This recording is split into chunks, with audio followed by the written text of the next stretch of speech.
आदाब नाजरीन, स्वागत है आपका लाजवाब चैनल में। मैं हूं नरेंद्र सिंह ठाकुर। जिला रामपुर में हुआ एम्बुलेंस गाड़ी का एक्सीडेंट, जिसमें एक ही मौके पर मौत जबकि 3 घायल हो गए हैं। बता दें कि ये गाड़ी primary health centre Patni Ramban की थी। ब्यूरो रिपोर्ट लाजवाब रामबन से नादिम इकबाल कटोच।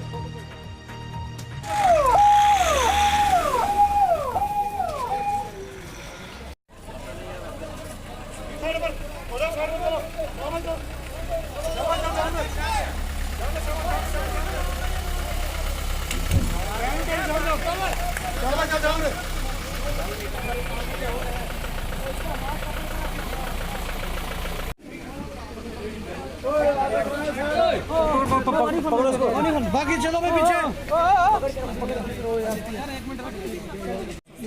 चलो शाबाश, बैठो आराम से, शाबाश बैठो आराम से। ये ड्राइवर है। फोन मिला उसको, फोन दे दिया उसको। एक एनएस और बोल देना, एक एनएस मिलने जा रहा हूं यार। थोड़ा ऊपर कर देंगे, थोड़ा पीछे कर देना। ये ठीक है।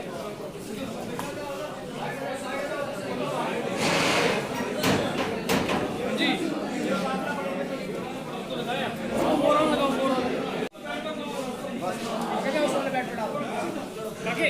इस पे बशीर साहब